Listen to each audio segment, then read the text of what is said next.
집주인에게 일정한 보증금을 맡기고 계약기간 동안 집을 빌려 쓰고 계약기간이 끝나면 보증금을 돌려받는 형태는 무엇입니까? 전세입니다. 집주인에게 일정한 보증금을 맡기고 계약기간 동안 집을 빌려 쓰고 계약기간이 끝나면 보증금을 돌려받는 형태는 무엇입니까? 전세입니다. 집주인에게 매달 일정한 돈을 내고 집이나 방을 빌려 쓰는 형태는 무엇입니까? 월세입니다. 집주인에게 매달 일정한 돈을 내고 집이나 방을 빌려 쓰는 형태는 무엇입니까? 월세입니다.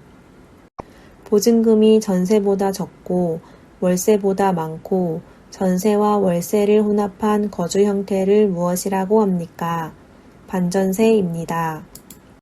보증금이 전세보다 적고 월세보다 많고 전세와 월세를 혼합한 거주 형태를 무엇이라고 합니까? 반전세입니다. 토지나 건물을 사거나 팔 때 또는 일정 기간 빌려 쓰는 것과 같이 부동산과 관련된 업무를 할 수 있는 법률적인 자격을 갖춘 전문가는 누구입니까? 공인중개사입니다.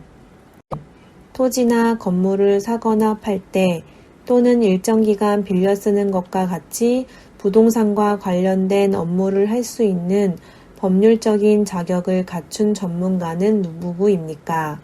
공인중개사입니다. 다른 사람에게 건물이나 부동산을 빌려주는 대가로 일정한 돈을 받는 것을 내용으로 하는 계약을 무엇이라고 합니까? 임대차 계약입니다. 다른 사람에게 건물이나 부동산을 빌려주는 대가로 일정한 돈을 받는 것을 내용으로 하는 계약을 무엇이라고 합니까? 임대차 계약입니다. 계약 당사자인 임대인과 임차인의 권리, 의무, 거래금액, 지급일자, 계약금, 임대차 기간 등에 대한 정보를 제공하여 분쟁을 예방할 수 있도록 집이나 사무실 등을 빌렸을 때 작성하는 계약서를 무엇이라고 합니까? 임대차 계약서입니다. 계약 당사자인 임대인과 임차인의 권리, 의무, 거래금액, 지급일자, 계약금, 임대차 기간 등에 대한 정보를 제공하여 분쟁을 예방할 수 있도록 집이나 사무실 등을 빌렸을 때 작성하는 계약서를 무엇이라고 합니까? 임대차 계약서입니다. 건물의 한 층에서 발생한 소리가 다른 층에 전달되어 피해를 주는 것을 무엇이라고 합니까? 층간소음입니다. 건물의 한 층에서 발생한 소리가 다른 층에 전달되어 피해를 주는 것을 무엇이라고 합니까? 층간소음입니다. 최근에 아파트 등 공동주택 층간소음으로 인한 이웃 간 갈등이 나날이 심각해지고 있습니다. 층간소음 문제를 예방하고 분쟁을 해결하기 위해 정부가 운영하는 전문기관은 어디입니까? 층간소음 이웃사회센터입니다. 최근에 아파트 등 공동주택 층간소음으로 인한 이웃 간 갈등이 나날이 심각해지고 있습니다.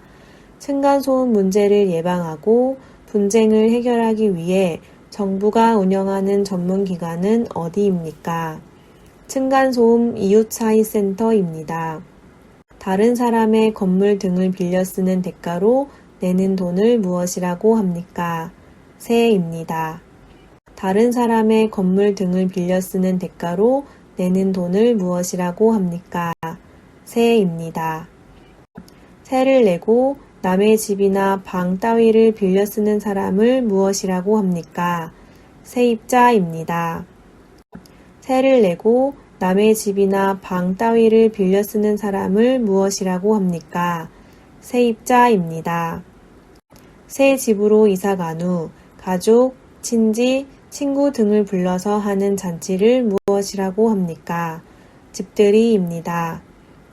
새 집으로 이사 간 후 가족, 친지, 친구 등을 불러서 하는 잔치를 무엇이라고 합니까?